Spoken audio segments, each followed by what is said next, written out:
тайпанын биринчи орунда Йемен командасы 6 упай менен келе жатат. Ал эми 3-чү турда дал ушул Йемен менен Вьетнам командалары кескилет. Эми Азия футбол конфедерациясында дал ушул эң башкысы азыр өзүбүздүн мүмкүнчүлүктөрүбүздү голго айлантыш керек. Мына айткычакты дегиче болбой. Амантур Исаков өзү чыгып барат, дагы гол. Мына сага Амантур Исаков алгачкы гол. Мьянма беттештин 15-мүнөт. Эсеп сандары 1-0. Ишенимдүү түрдө оюнду жүргүзүп жатышат деп айттым эле. Мына Амантур Исаков өзү прессингке барды жана дарбазачы менен 1-1 чыгып барган. Жыйынтыгында эсеп сандары ачылды. 1-0. Мына ушундай таризде оюнду уланта бериш керек. Азыр голдорду акырдан канчалык көбүрөөк киргизсек, ошончолук ишенимдүү түрдө жеңишке жетишебиз. Кайрадан кайтылуудон мына биздин борбордук чабуучубуз Амантур Исаков болду.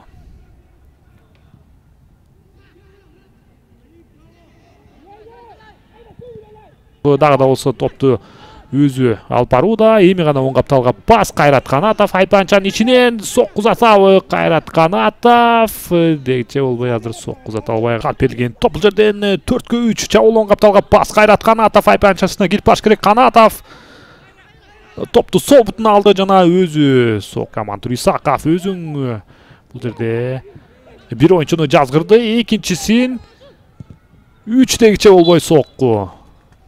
Намана командасы мына ушундай жерден прессингден топту тартып алуу. Амантур Исаков сол буту менен сокку. Бул жерде Умартан беттештеги азыр номиналдуу түрдө коноктор. Мьянма командасы дагы 2 алмаштырууну жасады жана бул команданын курамы менен тааныштырууну баштап берейин. Экинчи таймда 18 атасында дарбазада Тетваян, 5-чи Бекзат Урмаматов.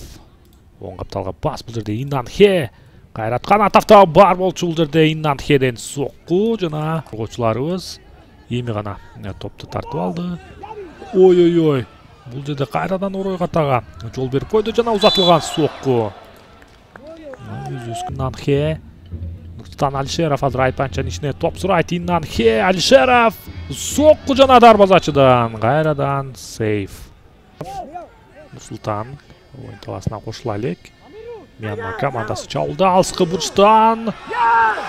Ой-ой-ой, автогол. 12-чи катар сандагы Хамидияр Абдуллаев жаңы амада болсо убакыт бар эми. Чабуулга ыктап ойнош керек азыр.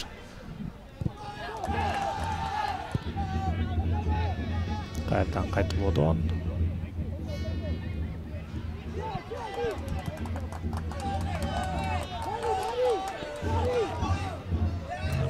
эч бир комментарий берүүдөн дагы кереги жок болуш керек бул жерде. Оң капталга пас, Мьянма оюнчусу азыр дээрлик 1-1 чыгып барды жана сокку гол. Командасы азыр сепсандан отурат. Жазылды Эрбол Бакирдинов бул жерде топко азыр бир аз таамай тийбей калды. Даниэль Кулуев дагы командасын сактай алган жок. Мына ушундай контур чабуулду азыр өзүбүздүн дарбазабызга өткөрүп алдык. Мьянма командасынын оюнчуларында азыр кубанычында чек жок, албетте түшүнсө болот. Эми биздин курама команда азыр тайпабызда 4-чү орунга түшүп калдык. Андыктан биздин курама команда менен болгон оюндар эсепке алынбайт. Эми башка калыстын ышкырын күтөбүз. Сокку жана атаандаштын колуна тийгендей чабууланат, узатылган сокку жана дарбазачыдан бул беттесте дагы иштеп кетти өңдөнөт. Жыйынтыгында мына финалдык ышкырык жаңырууда Кыргызстан курама командасы Мьянмага 1-2 эсебинде жеңил ызасын тартып калып, эми 17 жашка чейинки тандап алуу оюндарын жыйынтыктайт. Бул беттештер